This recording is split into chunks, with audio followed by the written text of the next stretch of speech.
just a more inclusive place of belongingness within Academy Lafayette. So we'll go ahead and get started. One, I want to introduce myself. I am Lisa Benson. I'm a member of the Diversity Committee, as well as a member of the Academy Lafayette parents. My children go to Cherry, they're on the Cherry campus. And so we're so excited about bringing this training here today and being able to just really normalize conversations about belongingness. And we have quite a few people on our belongingness committee or our diversity committee, and they are part of this conversation. In fact, my co-facilitator today is Patty. She's also on the call. She'll be helping us move this conversation along. And Erica Clinton will also be a moderator or a part of the conversation as well. She's going to be monitoring the chat function to make sure that if you have any questions in the chat, we see your questions and we're able to respond accordingly. And of course, the Diversity Committee, it really is a volunteer-led organization that includes the leadership of our administrators and some of our teachers as well. In fact, some of the names that you see here on your screen may be very well familiar to you. And our objective really is to become a little bit more connected, if you will, to our parents throughout the district on all three campuses in such a way that we are addressing needs, we're amplifying voices, and we really are leaning into this conversation with the shared common goal of creating more inclusive spaces and creating opportunities for our children to connect, for us to connect, our administrators to connect. So we're really excited. And the Diversity Committee has actually been around for a little while now. In fact, if you go to our website, you could see the tab for the Diversity Committee, which includes our diversity statement. And I do want you all to take a look at a portion of it. This is not the entire thing, but this is a huge portion of it. And it says, Academy Lafayette is committed to the success of its students and continues to work to create an intentionally diverse and equitable community to reach the demographics of the community in which we serve. We recognize the negative impact systemic racism and poverty have on our community and education system. We are a learning community that embraces differences of all kinds, including racial and cultural identities, nationalities, sexual orientations, gender identities and its expressions, religious beliefs, marital statuses, family structures, ages, mental and physical health, abilities, disabilities, and socioeconomic statuses.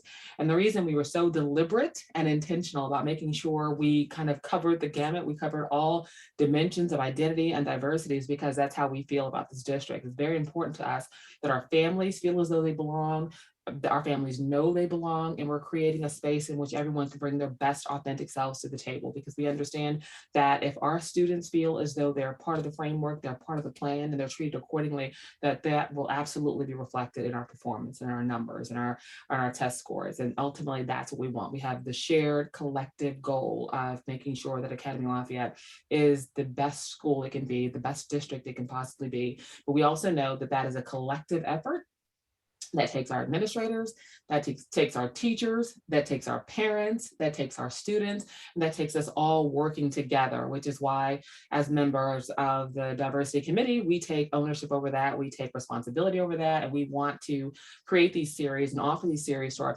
parents so that we're normalizing these dialogues. We are having real conversations about realizing these goals collectively.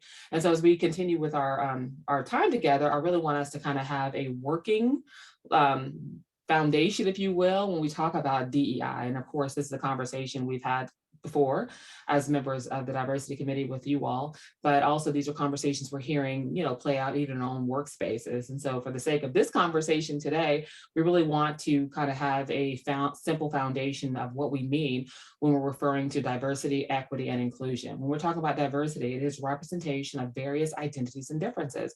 And even in our statement, you saw that we kind of detailed that. We talked about gender identity. We talked about socioeconomics. That's what we're talking about when we're talking about the different areas of diversity.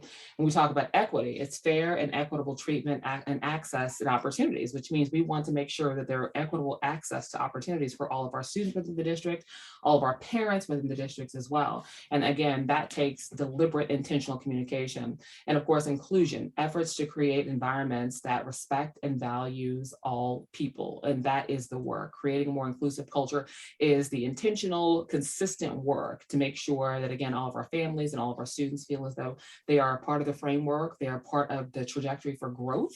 And that, again, is a huge part of the work that we are doing here. So again, we appreciate you all being a part of this dialogue. And so again, this is our first series of this academic school year. And the focus for this conversation is what is bias and belongingness. And so now we're going to kind of go into, again, those definitions for the sake of kind of laying this foundation.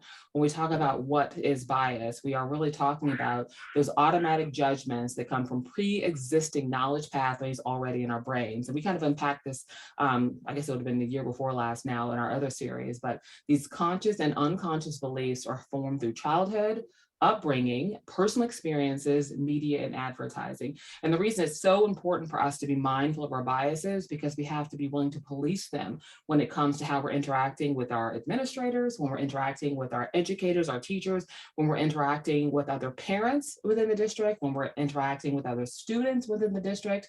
And so as we talked about before, I definitely encourage everyone to kind of do that self-work, that I, me, my work, and kind of unpacking their own biases. And a tool that we always encourage people to use is Harvard's implicit association test. This will be a part of the resource list. And one, it should have already been sent out to you all, but if not, you'll receive it after we complete this series. But this is a huge or a very handy tool in us being able to identify kind of where our biases lie. And it allows you to unpack them on different areas of identity, whether it's race, ethnicity, whether it's age, or LGBTQIA community. It really does help you to figure out where your biases lie so you can do the I, me, my work of policing your own biases, which will absolutely impact how you're engaging with your administrators, how you're engaging with other parents, how you're engaging possibly with even other students within the district. So again, we definitely challenge you all to, again, do that self work. And now Patty's going to unpack the definition of belongingness. What is belongingness? Patty? Hi, good evening. Yes, like Lisa mentioned, I'm Patty. I have some children at Oak, and I'm a member here as well as the PTO. What we really want to make sure that we have working definitions, that we know as we go on this learning journey what we're talking about, what belongingness is. And so belongingness is actually a human need. It's an emotional need to affiliate with or be a part of a group, to be included into a group. It could be belonging to a peer group at school, at work, being accepted by your coworkers, being part of an athletic team, or even a religious group. In that, we need to create some inclusion to have that feeling of belongingness. There are things we can do as parents, administrators, stakeholders to create a space that supports inclusion and create a sense of belongingness. And one of those things we hope to do, even through these series, is increase understanding and curiosity. That's important. To enhance our knowledge and our connections, to expand awareness and appreciation, using that information, and use that to influence behaviors, create action and accountability here with our school and within our community. The reason why this is really important at school and with parents is that research shows that students who feel a genuine sense of belonging at school are more likely to do well in school, stay in school, and make healthy connections because they truly feel connected there. And this information is found there on the CDC's site and also will be included in the resources that were sent out. So Awesome. Thank you so much, Patty. And we really want you all to understand the importance of even relationship building and creating inclusive cultures and the sense of belongingness within the district. And again, even as a teacher, or as a parent, my connection with my child's teacher or the administrators is obviously important, but we really want to create this belongingness amongst even the parents. We want to get to the point where we are connecting. We're being more mindful of the groups and the social outings and being more deliberate and intentional because we understand that those relationships will absolutely support our students, our children in learning. So I want to share this really brief video with you all so you all can kind of see the overarching view when we talk about relationship building, when we talk about mental health, physical health, and our students, our children really feeling as though they can bring their best selves to the table and they're being seen based on who they are authentically. They're being truly seen. So take a listen to this, and it's just a few minutes. Mind Matters in Minutes, relationships and belonging. The heart of Mind Matters is connectedness. We are social creatures. To be healthy, we need at least a couple of close relationships and a community where we feel like we belong. People with this sense of connectedness are more likely to feel cared for, loved, esteemed and valued, and have a support network in times of trouble. This is essential to mental health and is the essence of how you build a positive school community. So here's how you can approach it. 1. Relationships, relationships, relationships. Form relationships. Think about it. How often do you smile at your students? Or have a chat? Do you know all their names? Do you know their backgrounds and interests? Even the ones who aren't, quote, good at school. Good relationships are built through curiosity, positive regard, warmth and empathy for everyone. 2. Help students feel like they belong. At school, there are so many ways for students to feel left out or different, socially, culturally, academically. How would you feel in a place where you were constantly criticised? You might be angry. You might be miserable. You probably wouldn't be happy or productive. In a positive school community, staff identify the strengths of every student and their families and find ways that those strengths can be valued so that every student feels like they belong. 3. Make sure everyone is included. There's no point in you building a relationship and belonging with one student and then they turn around and exclude someone else. It's a two-way street. You need to create a culture of tolerance, respect and even enthusiasm for individual differences, which often means teaching or modelling inclusion for specific groups, whether they are based on race, culture, sexuality, appearance, or whatever other ways we humans distinguish ourselves from each other. And finally, 4, allow everyone the opportunity for real, meaningful and ongoing participation. This means working towards goals that are relevant and rewarding, but also being held accountable to community standards. With students who enjoy academic pursuits, this is often easy, but for disengaged students, enabling this participation might require more dialogue, courage and inventive thinking on the part of school staff. The take-home message is this: if you want to make a big impact on mental health, relationships and belonging are essential. But this is an area where even small efforts can have big impacts. Once you start improving relationships and belonging, the effects tend to be viral, like a cat video, starting a positive feedback cycle that benefits everyone, including staff, students, and parents. So take a moment to think about your school. How would you describe the sense of connectedness? What do you do to build relationships with students, even the ones that aren't your favourites? Do you think all your students feel like they belong? Does your school have a strategic approach to developing a positive community? What does it look like? Thank you all so much for listening in for that. Mind matters in minutes, relationships. Thank you all so much for listening in, because one, the part of that video I want you all to really attach to is the part about the relationships. And some of that conversation was definitely from the standpoint of the educator, but I think as parents, we can take on the same mindset.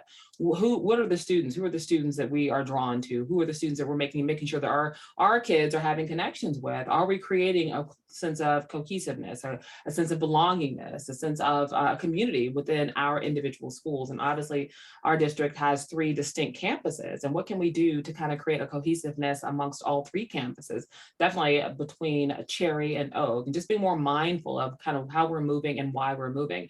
And the reason that's so important is because belongingness is a huge part of Academy Lafayette's 2018 to 2023 strategic goals. In fact, take a look at the 4 goals that are on your screen right now. The first goal, in fact, again, these have been around for a while, and if you check out our website, you've surely seen them, but goal number 1, Academy Lafayette student body will reflect the demographics of Kansas City School District boundary population. Again, that's one of the goals.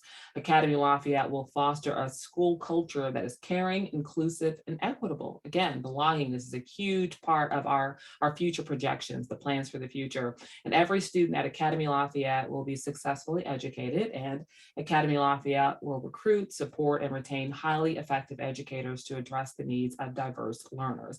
And again, we've been fairly successful, I should say, I would admit to drawing more families into the district, drawing a more diverse student body, and definitely some amazing administrators and teachers, but making sure that we are creating an environment to where those students who we're drawing into the district want to be a part of what we're building here, And the same thing to say about the teachers who are being recruited into the district. And we understand that as administrators and as teachers, and definitely as parents, we have a role to play in the environment that's been created around our students and within these buildings. And so we want to take a very proactive stance in making sure that we're doing everything on our part to create those relationships that will lead to that belongingness, that will really end with that retention when we talk about our student body, as well as our administrators and our teachers.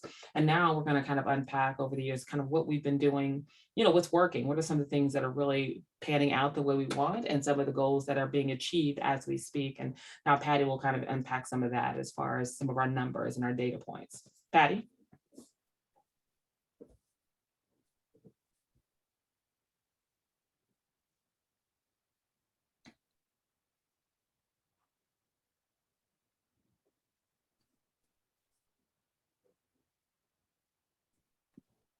Did we lose Patty? I think we lost Patty. I think she must have disappeared. Let me see. Okay, well, take a look at the our diversity data points then.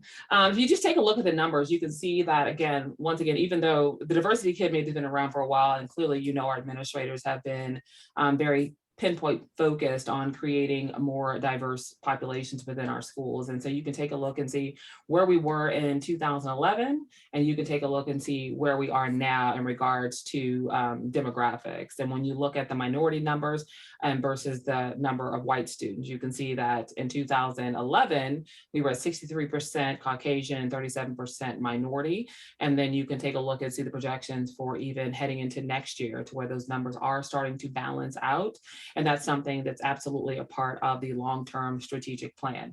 And the same thing is true when you take a look at the next data point we want to share. We talk about the state assessment scores and proficiency and advanced. You can take a look at the numbers as far as Academy Lafayette, where those numbers are. You can see the lighter blue marking, Kansas City Public Schools, the state average, as well as Lee Summit. And you can clearly see based on these scores that, again, there's a lot that is working for us within the district, a lot to be proud of within the district, and definitely a lot of work that still has to be done within the district, which is why we definitely feel as though, and we know that having these series and including our parents in this work will only help us achieve the numbers that we want to achieve in regards to creating a more inclusive space, making sure that all of our students within the district feel as though they have the opportunity to succeed, they have the climate, and they have the relationships necessary from an administrator standpoint, from an educator standpoint, and even from a parent-to-parent standpoint of being able to meet those needs to where they feel like they're a part of the framework. They want to be a part of this district. And again, these are some of the points that we wanted to share, not because, of course, we're not a perfect school district, but you can clearly see there's a framework, there is a drive, there is a focus in making sure that, one, we have a more diverse population, and then we are still maintaining the level of rigor that kind of attracted you to the school district in the first place. And so I'm back. Sorry.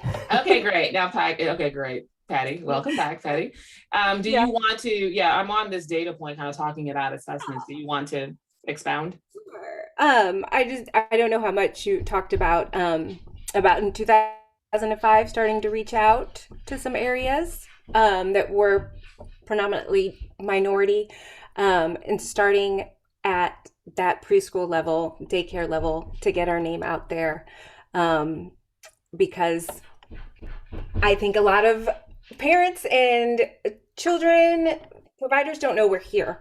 And if they do, they assume that we're a private school. So 3 years later, they started the strategic plan, educating diverse learners with a focus on diversity. That's a huge focus for us here. And we've got some concentrated efforts to kind of lessen that gap, and the gap has decreased. Those outreach programs are working, and the strategic plan has been implemented to get that student enrollment up to near or in some cases exceed those projections. So that's something we're really proud about. In boots on the ground, I'm going into daycares and preschools and bringing that information. So it's been a huge focus, and I think it's working. Another great data point, you were just going over the test scores. Is that right? Yes. You can go and unpack the test scores as well. Yes. And unfortunately, because of the pandemic, we don't have the test scores for the last 2 years. But I mean, it's just, look at those numbers with Academy at Lafayette up there, way above, you know, state standards and what we would consider proficient. And another leading school district, there's Lee Summit, for a comparison, that, you know, it's a wonderful, wonderful school with the diverse population and with the 3 campuses. And, you know, it's so exciting. It really is. So next, here we go. We want to talk about, through the data points here, what's working, what's really pushing our district forward here. Just the great families, the PTO, the parent volunteers. We are just proud. We're proud to be part of AL. I know I am. We had the fall parties and Boo Bayou went well. And you see some cute pictures down there. Amazing, completely parent-driven, parent volunteers put that together. And then another great bragging point, we have the Thankful Thursday coming up this Thursday, where the PTO raised money with the help of the generous parents to provide lunch for all of AL staff. That includes lunch, drinks, $20 gift cards, McLean cookies, and that's including a tip for our greatest partners, restaurant partners there, one of them being Thelma's Kitchen on Troost. And another way that we show our commitment to belongingness and diversity is partnering with a great organization like Thelma's Kitchen, who really started, I think, 30 years ago, just trying to feed the hungry and the poor. It falls in line with our values. You can look on their website and see more about their services and their mission, focused on transforming Troost kind of from a dividing line to a gathering place and a connection point. So absolutely. And Lisa, we do have a question from Kia Bird Riley. Do you want to go ahead and ask your question? Yes, I do. The data point regarding the diversity numbers, I noticed, I think for 2022, I think that was the year, it was 43%. What percentage of that is African-American students?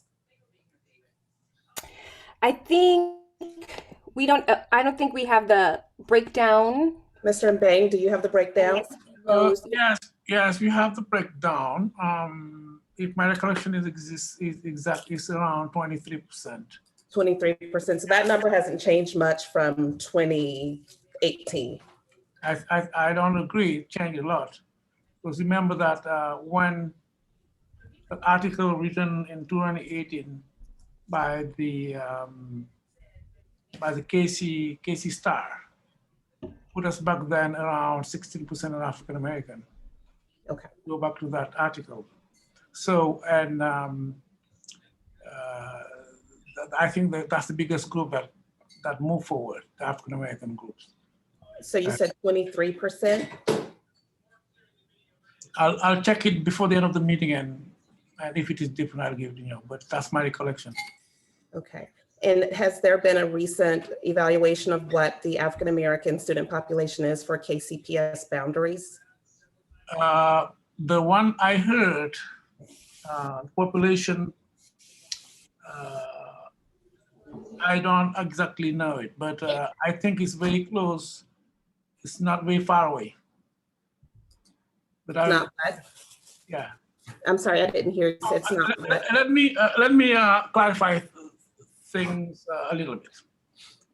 In 2018, we had a strategic plan, and we developed a diversity progressions with a spreadsheet that we want to be at 50-50 at least. Okay, we were at 65-35. So, and that spreadsheet we developed is shared with our funders, boards, and with this committee too. What I can say is that's exactly where we want it to be. If you look at the chart, we were heading to the wrong direction until we have this planning and doing it. And what do we target now? Low income and minority preschools.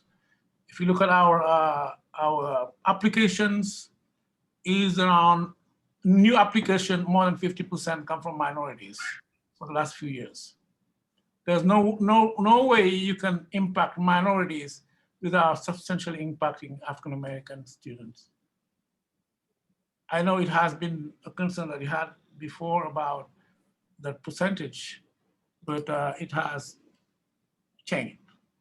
Awesome. In fact, this is a perfect way to segue into our next segment, which is what can we do better? We wanted to kind of highlight some of our wins, if you will, over during our time of trying to diversify the school and making sure we're meeting the needs of all students. But now we do want to talk about what we can do better. And I know that's an area that we definitely have parents who want to engage.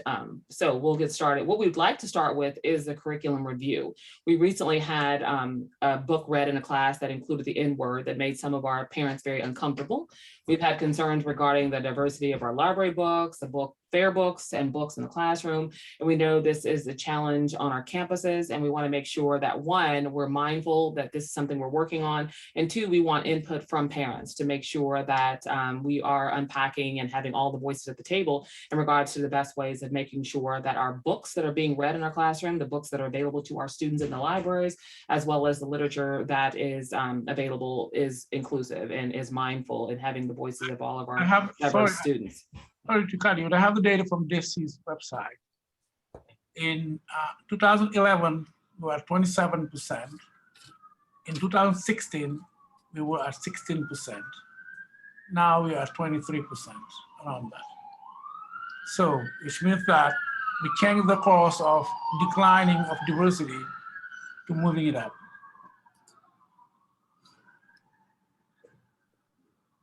But does that website have, and I understand, Lisa, you want to get back to the wins, but I think this is a really important point. And I won't dwell on it because we've dwelled on it for years, but Mr. Mbang, does DESI's site have what KCPS's boundaries for African-American students, what those numbers are? I don't have it here, but I'm sure we checked it. Somebody sent it to me, and I have to go back and look at how it is. Okay. Okay, all right. I'll check it and maybe put it on the chat. Sorry. Great. Thank you. Awesome. No, actually what I wanted to do is the next segment is belongingness as well. What we wanted to do is, create an opportunity for us to kind of unpack another one of the challenges. And the reason we wanted to talk about the curriculum review was because we did have a situation in which the N-word was read in a classroom, and we wanted to make sure that we're allowing parents to kind of amplify their voices and give suggestions to the district in regards to how to best meet the literature needs. How can we make sure that we have a literature review and making sure there are library audits to address those needs as well, and what ideas and suggestions the parents may have in regards to that space.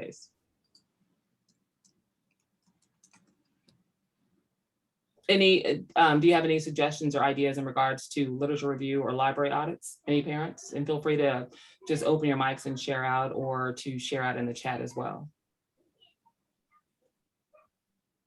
Can I present? 1 second. Sure, 1 second. So I recognize that there may be, and Beth, you touched on this previously, that auditing the library books is a bit of a challenge across the schools. Can you explain, or anyone who's knowledgeable, about why that's more of a challenge as opposed to anything else? Because I mean, is there not a database for the books? Because the books have a barcode. Is there a database for the books? I'll let Mr. Mbang answer that, just sort of what we know about the libraries and how to then evaluate based on what we know. Is it a good selection or is it not? So I know, Mr. Mbang, you've been looking into that.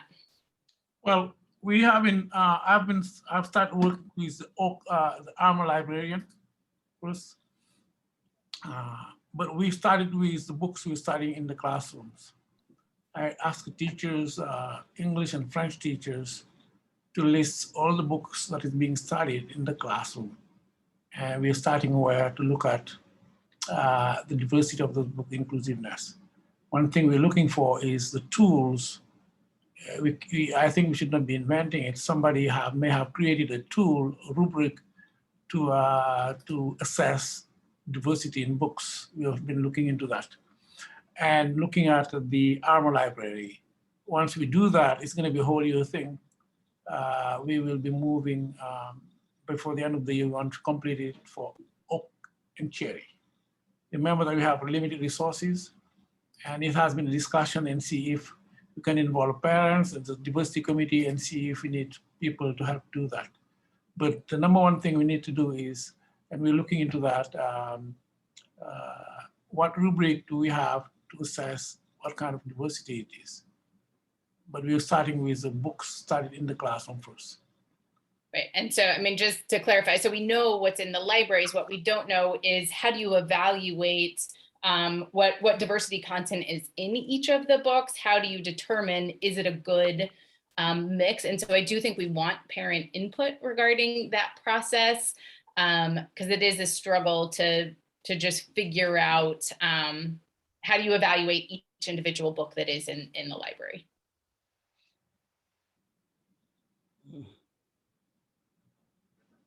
Are there any suggestions or any ideas from parents in the space as far as how we could possibly move forward and how we could do curriculum review, how we could do this better as a district? I would suggest an immediate need for the library, and I'm totally on board with making sure the inventory of the library is reflective of diversity. But there's an immediate need to make sure that the content that's in the library does not contain racist images and tropes. And that's been an issue. I mean, there's a whole series of books that were in the Oak Library that I was told would be removed because of those images. I don't know if they've been removed or not. But I do believe that it is important to start to ensure that those books are removed. And I think that's a more of an immediate need. And can anyone address if that has been taken care of or not before we move to part two? What I believe should be part two is ensuring that the inventory is diverse.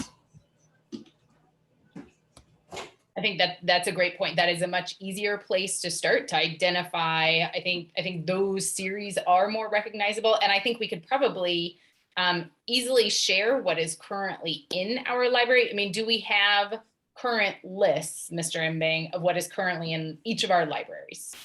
Yes, because we're using the software from the public library, it should be easy to Right. know what we have. And one of the discussion I had with Julia, our Armor librarian, is she's going to look into the software, whether or not it can tell us what kind of books, I'm talking about the diversity of the books. If we have it, it is possible to have it there, that should be easy to do it for the rest of the other librarian. But I presume, maybe I will need to check it, that the software we use for public librarian should be able to let us know what kind of books we have in each of the library. Right. So it seems like an immediate next step could be sharing those lists with our parents. And while internally we're reviewing those to see what books we need to remove from the library, allowing parents to raise red flags as well about anything we should look into. And that's what I was going to ask, whether or not there was a possibility of the information flowing from the parents. It sounded like, based on what Kia said, maybe there are some books that she has concerns about. Is there a pipeline in which the parents can be alerting the district as to the books that they're aware of, that they're like, these shouldn't be here? Well, just remember this. We have an international school with international staff. And until somebody tells us, hey, this book is not appropriate, we may not necessarily know it. And our English teachers, yes. The French know. And we have a French part where parents don't know, have no idea what is there, okay? And we have the English part where the teachers, Francophone teachers, may not have any idea what is there. So I think that at this point, our number one priority is to make sure that whatever is being taught now in the classroom is appropriate first, okay? And because that's what kids are going to do every year. It's different from what they're going to borrow. So once we establish that it is appropriate, clear, and clean, and diverse and inclusive, now moving to the library, probably it will need, I've never done an audit like that. I will only rely on professionals, or if we need manpower, parents to help and look at it. And whatever we realize is not appropriate should be out of there. Right. So engaging parents in that process to identify what is inappropriate needs to be removed, and confirming that once those are raised and we've reviewed it and agree that those should not be in the library, that they are in fact removed. So making sure that loop is ended, and anything that needs to be taken out is in fact taken out. Okay, does anyone else have any other questions or concerns or comments in regards to the curriculum review, library books, or literature being utilized in the classrooms? Any other concerns in that space? And by the way, what we're planning to do once we finalize the books being studied, is post them on our website. So every parent can have access to what kind of book we are studying every day in the classroom. Do we have any questions in the chat? Anyone else want to engage curriculum before we move on to belongingness? There are no questions in the chat. I was just going to say, I think that there probably would be a group of parents able to volunteer if that was ever, something that we could do to go to the libraries and do a review. I'd be happy to join something like that. Yeah, thank you. I think that Mr. Banks said it well. The international teacher may not be aware of, the American history, and that's maybe one area where we need maybe to develop to help some of us. People who did history, they may understand, and the country are different. The program that we have in different country may be different. Coming here without being in the United States, we did, all class, a lot of course in American history. So if you come from Senegal, maybe you have an idea of, the American history if you do history. And then there is a lot of things that the teacher, if the teacher is aware of, it may help the teacher not to get into, some difficulties that we can have here. And a lot of books, like you said, a lot of books in English may be problematic, but in French, it may not be the case. And we do not have a lot of in French, and that's where really also we need to focus in order to have a library full of also French book, and they may help. The series of books I was referencing, it was a French series. It was I think it was the Lucky. I forget the exact name, but I think it was a book about a character named Lucky, and it's an entire series published in the 1930s. So that's a clear indicator that there's more likely than not that there's some racist tropes that should be recognized internationally. That should be a red flag that maybe we should take a look at these materials. I mean, just little simple steps like that would go a long way. And this was a French book. Yeah, can I? You're right. It's Tintin au Congo. It's Tintin books extremely used to be very, how do you say it, popular in Europe and some part of the world. And those are comic books that are not appropriate at all. Can I say something? This is Ida. I would say that I like the fact that maybe that's the reason that we need to have some steps in place, because just saying that someone may not be aware of it really isn't an acceptable excuse, because the children are the ones that then are having the exposure and the experience. We just have to have a more proactive process, because it shouldn't come up because a child told their parent later. Like, we know the teachers and the teachers shouldn't have to make the decisions on their own either. Like, there just has to be a better process laid out to what would indicate that an issue needs to be raised or a question, and who is that question to, and who is brought into that discussion way before the kids are reading it out loud, or the curriculum. So we know we're an international school, so we know that this was going to come up. Where is the process? So I That's have all. to say that, excuse me, back in the day when my kids were at Echo Longan, this was pre-AL, we had a teacher from Cameroon, much loved. She was new that year, and we had a 5th grade dance. And all of a sudden, there were parents there, of course, blah, blah, blah. And all of a sudden, a rap song came on that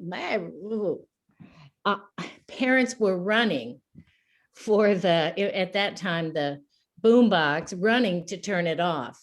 So we do have some things that happen because we're international. And so sometimes it's trial by error, and people need to know that they need to say something and make the change. And I would say, I mean, I think our goal is it should not be trial by error. We do need clear process in place to address concerns and to quickly mitigate and deal with those. Mitigate, but there will be errors. That's just kind of where we are. And we need that shouldn't be the standard. Right. We shouldn't start with processes to minimize the number of errors that we make. Yeah. Yeah, that's what I was going to say. It needs to be, we probably need to minimize what is currently occurring in order to not have this type of situations. And then when, a parent is saying, hey, they have an issue or are concerned about a book or something like that, then those things need to be immediately looked at. And so that we're not back at where, were the books taken out? Were they not taken out? If we, we should be definitely looking at that. And as the role as the diversity committee, I mean, those are things that, we can get volunteers or try to help get together so that we can, help with this process. So. Yeah, that's exactly what I was going to say. I mean, we cannot, wave a magic wand and make racism disappear overnight, but we have to take steps to be more anti-racist and work for equity in our libraries. And if that means creating an anti-racist committee with parents and the librarian, then that's what we need to do, and we need to act quickly. Because if not, you continue to see kids who are feeling heartsick or saddened, or they're confused of why they're reading this in their libraries, and that's not what they are used to, because they're taught to love themselves and to have pride within themselves. But when they read something that is degrading them, it is hurtful. So we need to move quickly. Mm-hmm. Right. And those are things, I mean, and I think too, it circles back to some training too, because, we, as international teachers, perhaps, there is not them being aware, but at the same time, we do have to think about our children and how they're going to feel. And we don't want them to feel this way. And we don't want them to, have to come back and say, Mom, I felt so bad today when the teacher talked about whatever, versus just, cutting out that and just being proactive enough to know that, it's happening. And I think it's a great idea that you mentioned about, even forming a, if it has to be a small committee with the librarian from each school, just to make sure that, we can look at these books and look at things that are happening. And, not something, we're all busy, but just to look at, this maybe on a quarterly basis, just to make sure that we're catching these items as needed. And can I add something? I understand we have an international staff, but I am afraid that we will continue to remain stagnant if we keep using that as an excuse or a reason. Yes, we have an international staff, but a lot of these staff members have been here. We're not talking about interns that come in for the year and leave. We're talking about teachers who've been here for quite a long time, long enough to know better, particularly with the age of technology that we are in. There's no reason, we can't keep relying on their international staff. They don't know better. It's their business to know better. They're teaching our children. It's their responsibility to know better. And unless the school takes it seriously, and unless the administration and the board and the parents and the committees, past board members, until people stop paying lip service to anti-racism and the true need for diversity and inclusion, we will continue to have this same conversation over and over and over again.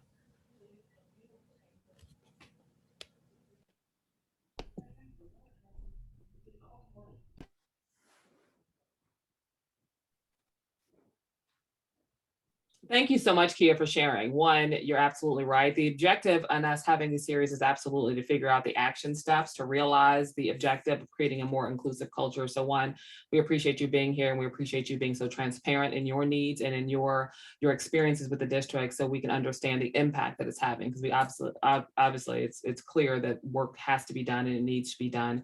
And we absolutely want the parents' input so that we know what the next steps are and the best next steps. And so we kind of unpacked it a little bit even earlier when we talked about the diversity numbers, but we want to really talk about how can we improve connectedness between parents, teachers, and administrators in such a way that we're getting these ideas to the table. We're getting to the place where our parents can see and believe that the work that we're doing in these meetings and in these committees are actually showing up in the hallways and they're impacting how our children are allowed to grow and to learn within the classroom. And so when we talk about that, what's working, I guess, for you all as parents and what do we need to work on? I think Kia just kind of unpacked some information in regards to diversity numbers, as well as getting action steps behind the ideas that are coming about within the committees, even the diversity committee at that.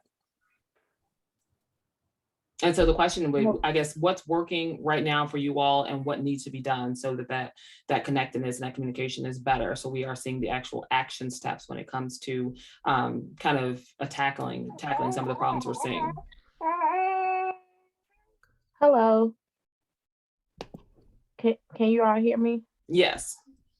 Hi, my name is Shaquila Kimball, and me and my daughter is new to Academy Lafayette. And I just wanted to know, in the past, have you guys tried, I know COVID hit and everything, have you guys allowed parents in the classrooms to see and like sit in on the teacher's lesson with the kids at one point in time?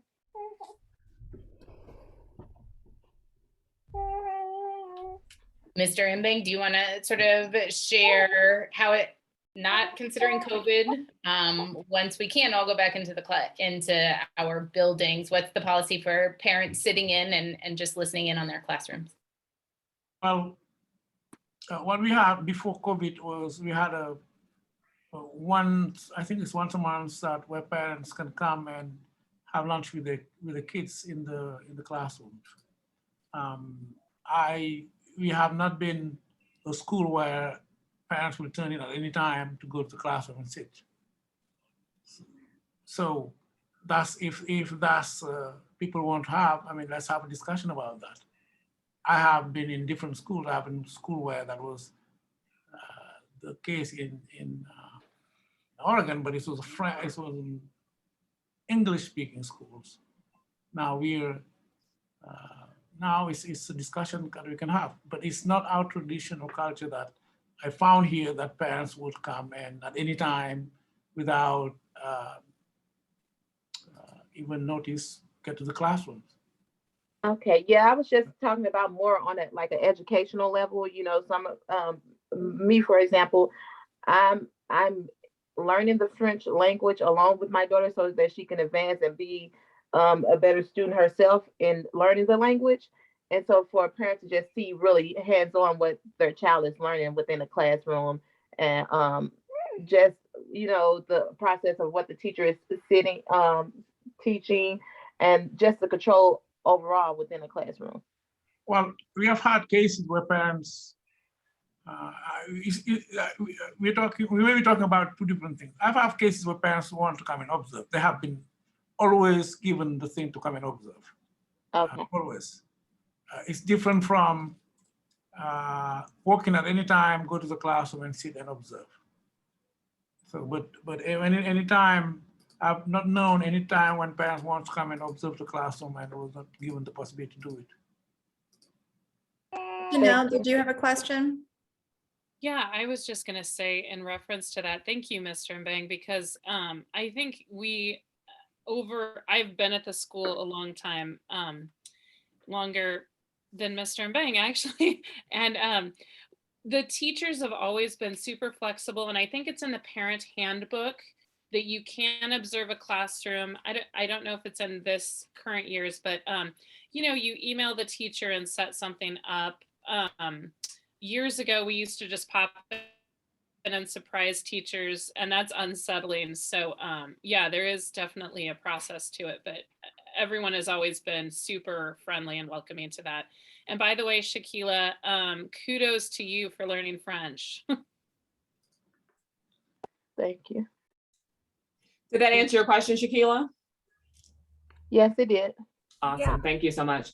Did anyone else have any more questions in regards, any more answers, or rather suggestions when we talk about improving the connection between parents and administrators and parents and teachers within the district? I just have a question on, we talked about the solution, a potential solution for addressing the books in the library. And Kia, you made some really good points following that. Kia, do you feel like that's going to address or start to address some of your concerns if we're starting with that? Or is there more? Are there other recommendations? Not to put you on the spot, if you want to think about it, but what else could we be doing as parents to aid in that? You mean as far as limited to the library? Yeah, I mean, library is a start, and so is there something we're missing from, I think as we do pieces of this, is what's being proposed in terms of parents getting involved and helping to do what we need to do in the library. Is that a start toward kind of what you've? I mean, it's a start. Mm-hmm. Again, it depends on, sometimes you don't know what you don't know. So it depends on which parents are, whose eyes the books are seen through. Yeah. Because I may see something that you may not see, or that Beth may not see, or Jennifer who volunteered, I may see something that she may not see. So yeah. I don't think that, I mean, it's a start. I don't think it's a full solution, but it's definitely a start. And again, we're all parents, we're all volunteers. Yeah. It's not our 9-to-5 job. Right. So how detail oriented are we going to be, and how dedicated are we going to be to that volunteer opportunity? I didn't raise my hand to volunteer. Yeah.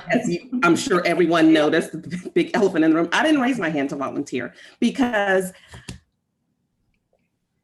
I'm kind of done and over it, been there, done that. I brought this to the attention in 2018. Here we are in 2021 having the same conversation again. So I didn't volunteer. I'm hoping other people will step in and volunteer to do that, because I feel like as one person, I can only do so much. So I'm curious to see what other parents will do and what other allies will do. I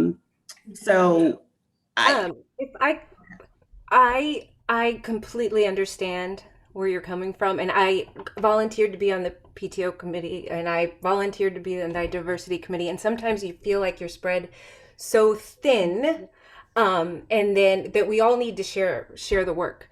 One thing that I really wanted to do was connect, to make a bridge. And I know that there are some parents that have volunteered to do a library audit. And I have a list of the volunteers, PTO volunteers at Oak. I am happy to work, because it's really about the parents. The parents get together and they do this. I'm happy to work with Mr. Mbang, with the diversity committee and the PTO to get some volunteers to really start this process, because sometimes you just need that person to say, okay, why don't we get it started? We got to have some movement on it, and we need somebody to head the fight. Another thing, we have some great parents that work for libraries, and I've reached out to them to say, once we get through the audit, how can you help us cultivate some diverse and age-appropriate books in our libraries and classrooms? And the parents are wonderful, and they've said, absolutely, I will share those lists. I will help to do that. So know that at least here, this is what we're trying to do with the diversity committee, to connect, to make that belongingness, and to put into action these words and these hopes. So I'm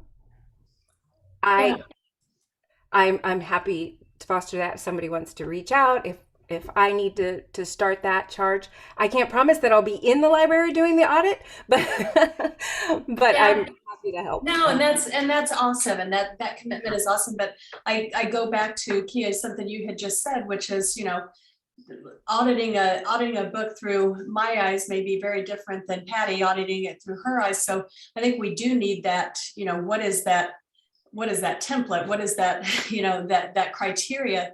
And I think to Mr. Bang's point earlier, that's where we need a professional to guide that. We need that professional resource so that everybody does look at it through the same lens. And I think it's great, Patty, if we can rally, a lot of parents, and, I kind of feel the same way, Kia. I didn't raise my hand to volunteer for it either, but if we can get enough parents that do that, just to see that forward movement. And those, like you It said, may be that we just need to get a professional in there, to really look at it, because just like you all mentioned that, we may not all see it through the same lens. And so, I just think we probably need, this needs to be our first charge, is to actually get a professional in there and get an audit of the library so that we can see what's in there and what needs to be removed. And so this can be, as Ms. Riley indicated, that this can be something that is immediate, not something that we can continue to wait on.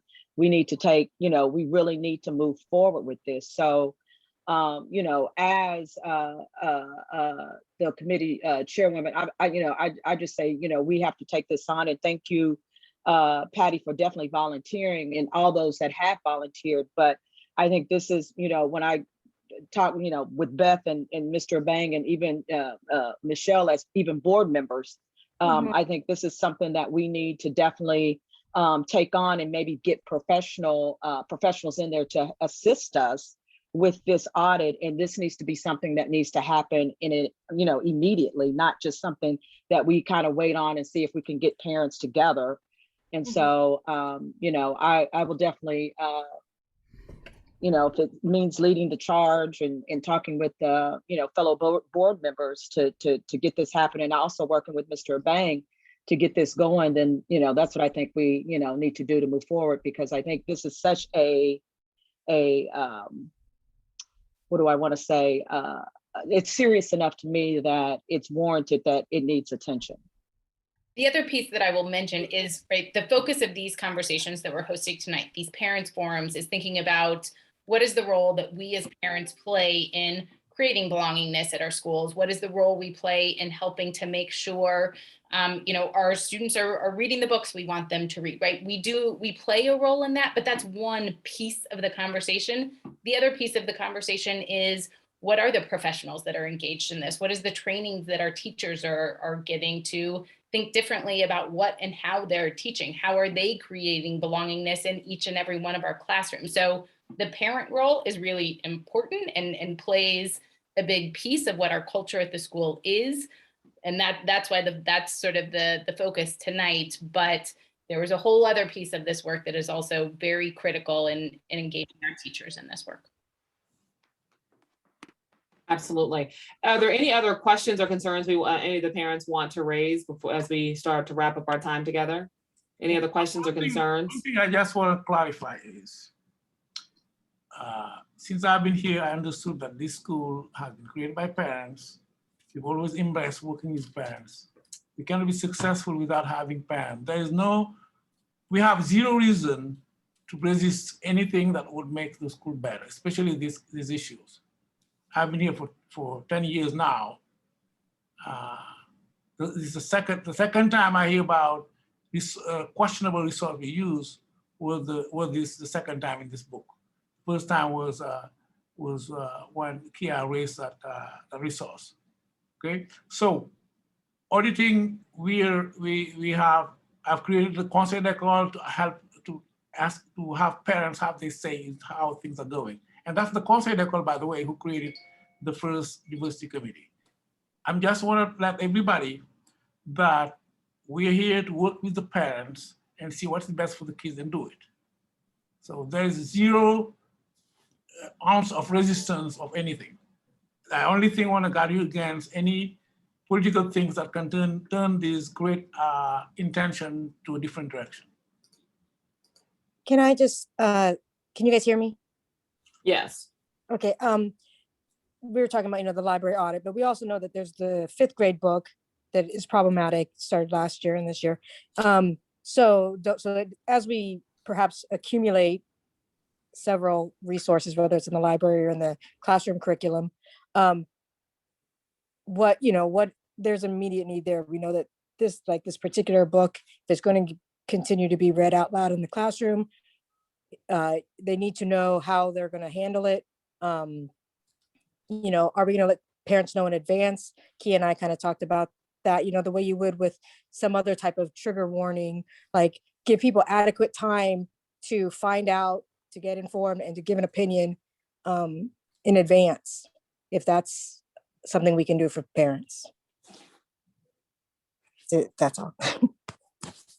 Thank you, Ida. I appreciate you sharing that. Mr. Mbain, did you want to share anything more in regards specifically to the response or the decisions made after the book that she was referring to was read, in regards to preparing teachers or preparing parents before these books are read in the classroom? He maybe can't hear me. Is it a question for me or? Well, yeah, I was going to talk, because I know we talked about in our last diversity committee meeting, the idea of being more proactive and letting parents know when we're having books that possibly could have offensive language in it, the work that we're going to do on the front end, so that if we are having this literature read in the classroom, the parents already know about it, and we've already kind of set a foundation for as to why these books are being read in the classroom. And that's in response to Ida's question. Well, as I said, starting by publishing the work we're doing, I mean, the literature we are studying in the classroom, and whatever recommendation the diversity committee has to see how we can make things much better and avoid any different incident. I'm not saying it's not going to happen, because no matter what schools things happen, but we will do work with diversity and the teachers for training and looking at the resources. That's one thing we need probably to look at, as I said, number one, the rubric for how to audit and the rubric for selecting instructional resources. Once we have a rubric for what we're looking for, it makes things much easier as opposed to going there and everybody coming with their own, how they see it.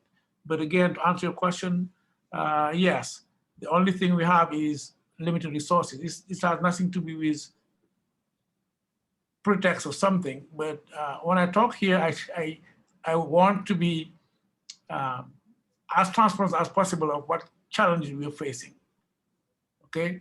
So, as I said, it's my 10th year, that's the second time in that book, and I don't have personally, coming from Senegal, have the same understanding, even though parents should have been informed. I mean, this book has been there for 5 years. It has created a problem. We need to see how to avoid those kind of problems. And whatever recommendation coming from the diversity committee, we'll take it to the team and see how to implement it. And I know. By the way, I had to go because I was invited to make a presentation to the Baker University. And in case somebody has any question, I can linger around another 5 minutes before I leave. Okay, and I did want to make sure, because I know Kia had a question in regards to the diversity numbers. I kind of cut her off earlier. I wanted to make sure that you were able to answer those questions to her satisfaction. I was kind of moving the deck faster than I probably should have. Kia? No, I just wanted to know what KCPS's African-American student population, the African-American student population and KCPS's boundaries, because the comment was mentioned that we're almost there. We've almost met our strategic goal for point number 1, because the diversity numbers reflected, I believe, 40-something%. I don't remember the exact number because the slide went by a little quickly, but the African Americans, the minority numbers are 40-something%, but the African American student population, I believe Mr. Mbain said 23% or 21%. If we're almost there, I think it's prudent to know what the African American student population is within the KCPS boundaries. And he said he didn't have that information now, but I think that it's important that we have that information if we're saying that we're almost there. Well, I'll take it back, okay? Not almost there, because without having clear data, what I know is I should be speaking out of whatever memory, but what I know is we had a strategic plan and a strategy that is working. Once we get there, we will assess. Again, it's important to know it. Maybe somewhere somebody can share it, but what I know is at this point, we're 23% African American. We were 5 years ago, 16%, which is No, 43% minority, you said. no, I'm talking Not about African African American population. We were at 16% in 2018. I think that's when the 16 or 18, we are 23%. So which is 7% point. And our remember, we were in decline at that point. We were losing minority year after year. Now we are reversing it. Hopefully, I mean, the plan we have, the spreadsheet we developed for diversity is a 10-year plan based on, and that's why we have this strategic plan, based on how many minority we're bringing in kindergarten, because we can only do it one by one. Remember, our school cannot, we don't take students after, well, we take them, but we rarely have students after second grade. The only way we impact our minority is to make sure that we have a diversity in kindergarten, first grade, and it's going to be year after year. That's why we developed it, a 10-year plan projection, and you look at the thing, we are right on target. We're on target. So I'm sorry, it's a 10-year plan as opposed to a 5-year plan? No, the strategic plan is a 5-year plan. The diversity plan projection we develop is a 10-year or even 13 years. I can project here, people can see what I'm talking about. Because we did not want, it was very serious work we did that. We did not want to say, okay, we're going to have, put these goals, lofty goals, without knowing how to get there. And when we made the projection, we said, first, we have this number of kindergarten, 120. And among those 120, we almost have 40% minority Caucasian already. So the only way we act on this is we have only 60 kids we need to do. So by increasing from 120 to 215, 210, we said we are going to make sure that the majority of new students overwhelmingly come from low income or minority students. We do not set by categories, but we talk about minorities. Now, I think that 10 or 13 years because it's based on the initial kindergarteners of 210. By the time they walk all the way and graduate, this is how we're doing it to get to where we need it to be. So, Mr. Bang, is that is there some way to provide Ms. Riley with the information that you're speaking of that we could actually have the specifics? Because you know, when you talk about it, I want to just make sure that, you know, we're correct about what it is that we're saying and we're putting out there. So I know this information is out there. Is there some way maybe we could get you know, email or something like that, how we could send some of this information or send this information to her for her review, in the sense that, you know, give you appropriate time to reply and have the information that is needed to answer her specific questions? I presume that the data about KCPS boundary population should be available to everyone. I think somebody sent it back then when we look at it. We need to go back and look at it. When I find it, I'll share it with you. But what I'm trying to say is simply, we're on target based on our projection. We are not like any other school where we just take kids from everywhere. You cannot change. The only way to change the demographic is year after year by impacting kindergarten. The thing is, Kia with Jeff Johnson, the one who first created the diversity committee back then when we were with the Posse d'école. But there is a divergence of approach because we need to understand the divergence in approach of diversity. Back then, the diversity committee proposed that we do zip code preference. Okay, say we're going to do this zip code preference, and the rest of us thought that we needed to do a targeted enrollment of those zones that are minority and low income. okay? Which finally, after board discussion and presentation, how we're going to do that targeted enrollment and marketing, we did the projection that this is what we want to do, is how we're going to do it. That's the two approach that was the main difference at the time. So what I'm trying to say is the approach we did at the time and the goals we set so far is working, because we cannot flip minority like an English-speaking school where you can take at all grades somebody, some students, and that's the challenge we're facing. Awesome. Okay, well, thank you so much, Mbang, for unpacking that for us. And I think we've had a couple people volunteer to compile that information with KCPS and to be able to forward it to the parents. So again, thank you so much. And we are already over on time. So we do want to conclude our time together. And we have up on your screen right now, you're kind of seeing some next steps. We want these conversations. This is why we're facilitating these parent series, because we want your voices at the table. We want to do better. We want to get better. And we know we can. And so you can take a look at the screen and see we have a board meeting coming up. We have our next PTO coming up. In fact, our next series, which should happen in the coming month right after the holidays, we are considering unpacking the podcast, Nice White Parents. And we definitely want your thoughts on that, because we want to continue these robust dialogues, because it's through this feedback and this input that we get better and we get to do better. So again, we want the continued engagement. And we do have learning resources that were already forwarded to everyone along with these Zoom links, but it'll be basically an extension of what you're looking at now, because we do challenge everyone to continue their own individual learning journeys when we talk about diversity, equity, and inclusion, and the work, the I, me, my work that has to take place so that we are we are just treating people more equitably.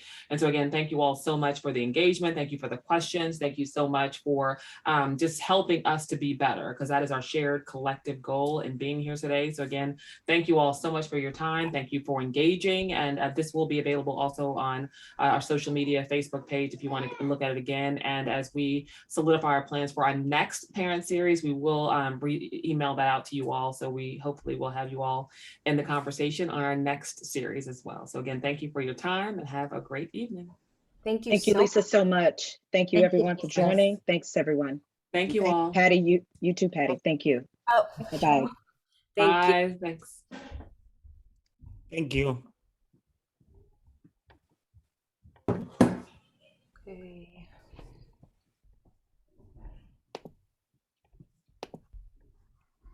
It's going through the chat.